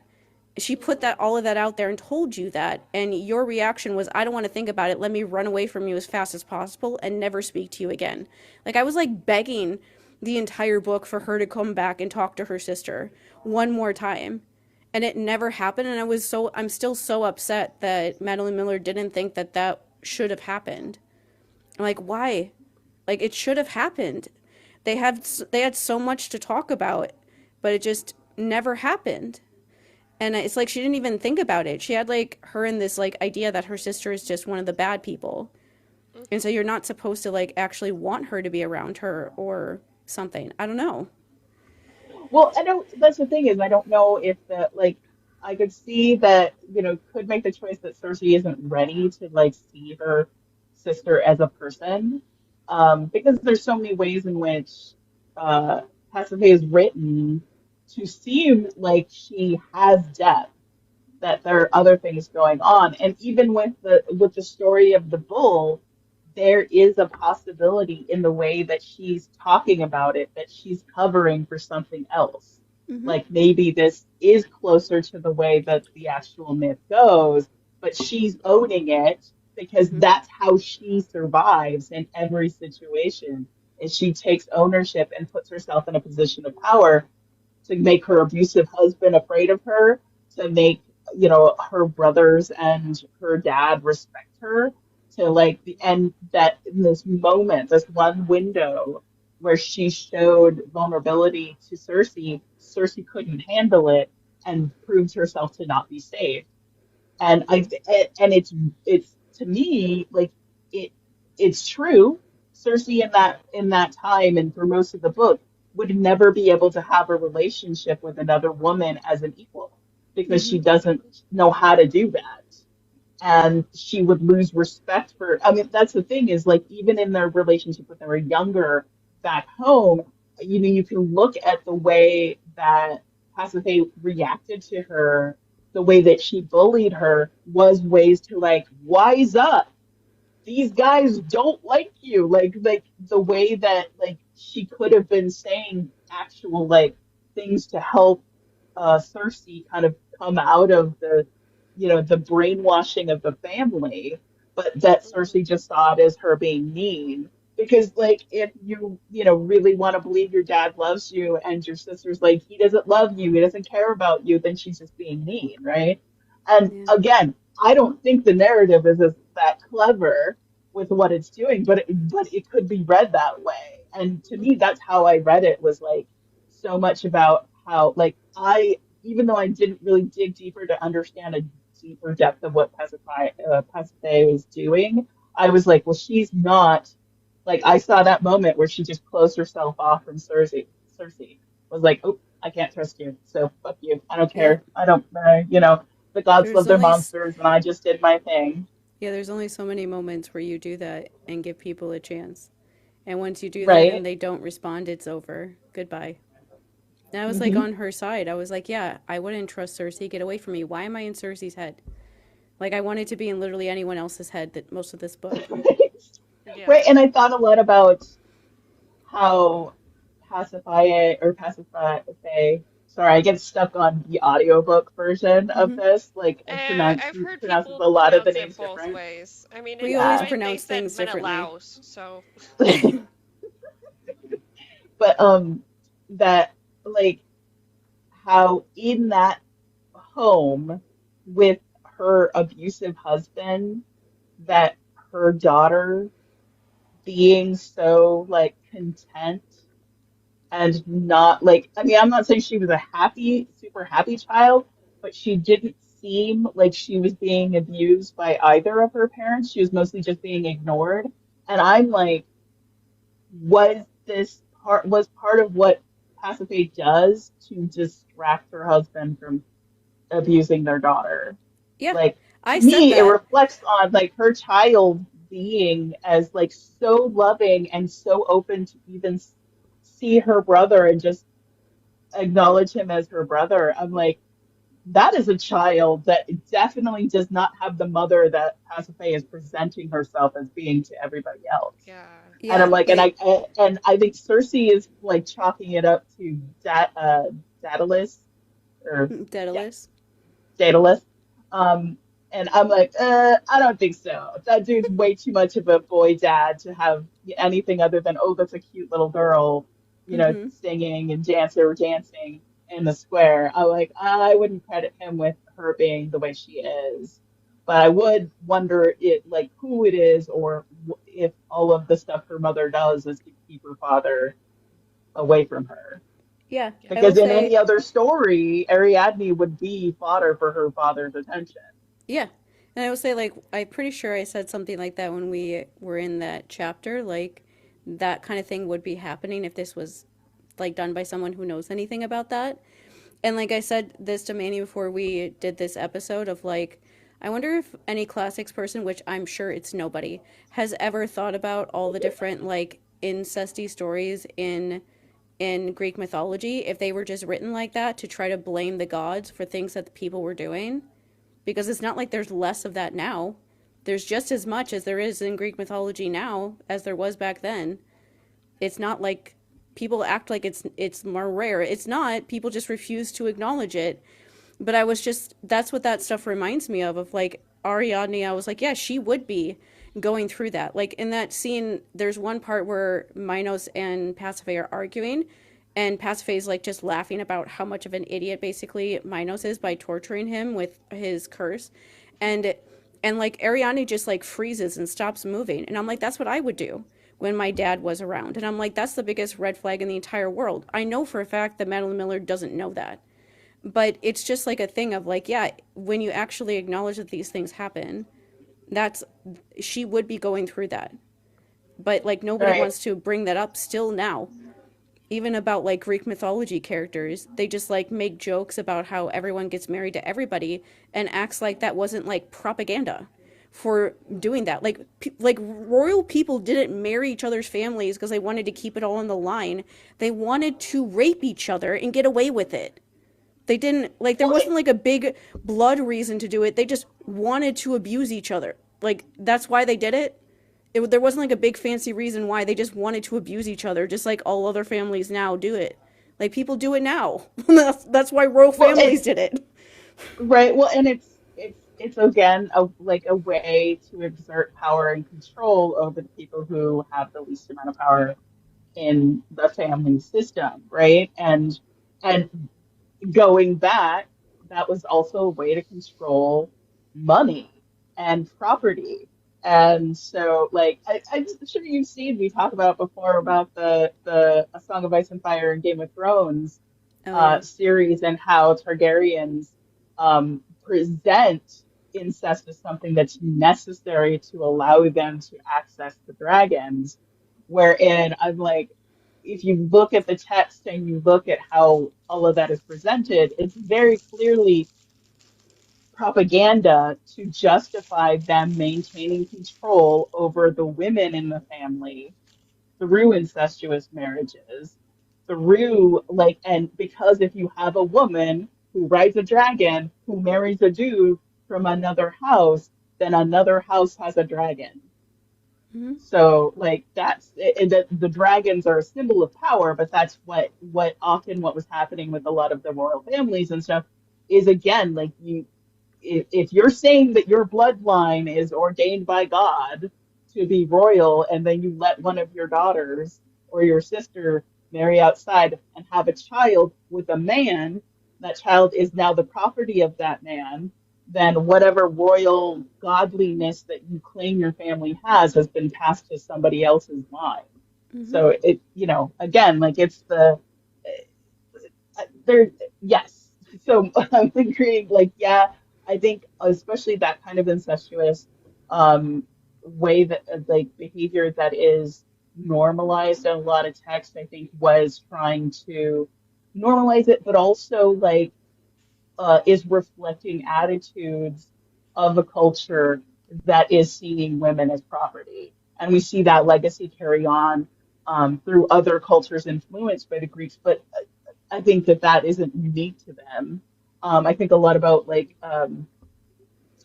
the what was it?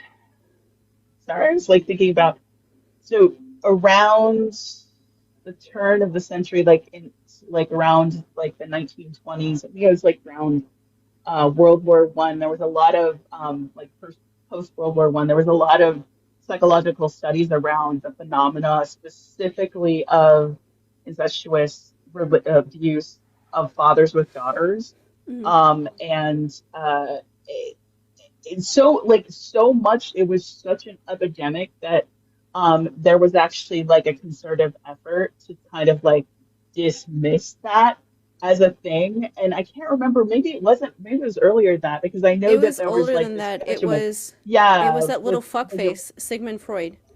Like, I yes, have a never Freud. ending grudge Thank on you. Freud because all of his stupid Yes. theories about how, like, women, like, children feel like sexual feelings for, like, their parents and for their friends and for their siblings, and it's totally normal, it's totally fine, guys. Everything's fine here. Like, how are you? It's literally like that because Sigmund Freud's father was accused of incest against his sister, and he Yeah. literally did an entire study and then realized that like every person including his father was guilty of it. So instead he literally just threw it out because he couldn't believe that, and instead was just like, oh, children just get confused and Thank just you. have romantic feelings for their parents, and they just think that they're doing things but they're really not doing anything. And I was like, you are the one. You are why the world is this way. You are the source of all of this stuff. You could have stopped this literally hundreds of years ago, and instead you did the opposite. You're the original one that stuck your head in the sand instead of realizing the truth. Why is all of psychology built on you? Because it's built on white supremacy.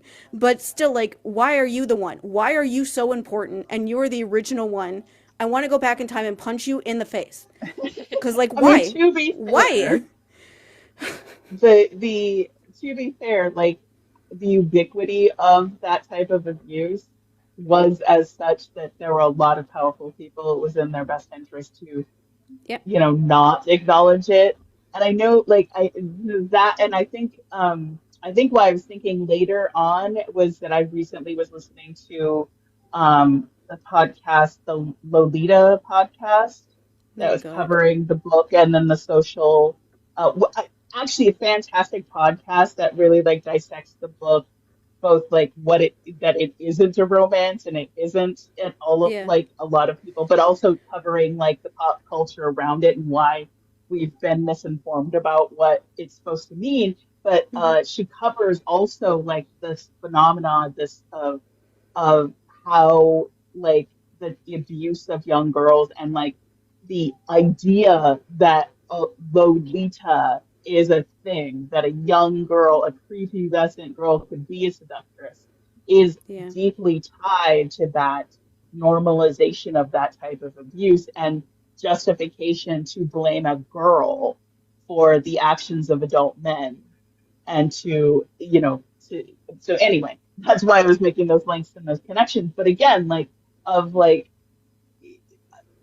thinking again of like how often like this book is replicating that same type of victim blaming of that these girls, these women make these choices, even as it tries to make them into tragic figures being trapped in cycles that, that they're replicating and passing on to their children, without actually interrogating where it all came from and why it happened in the first place and how, how it could actually be if anybody would sit and talk to each other and see each other as vulnerable people, and not like be constantly on their guard with each other, they could actually have human connections, which again, like that is the thing I'm critiquing when I don't see women in books having relationships with other women, is that's the type of relationship that I'm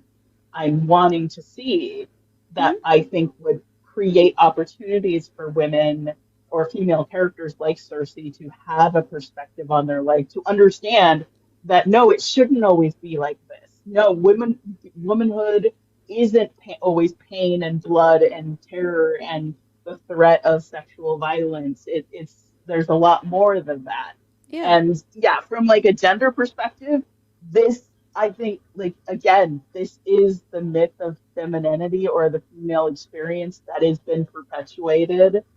Um, and I think a lot of it, like there could be some wonderful critique about how much of it is also a reflection of how um, contemporary, well, not contemporary, but like Europeans, like white Western Europeans' view of Greek mythology and Greek culture is heavily informed by these ideas, and that we should interrogate how we're interpreting those stories through that lens of like maybe it isn't necessary. Like maybe these women had deeper stories than what we're being given, because the version of the story we're being told is one that's heavily controlled by men with very specific agendas.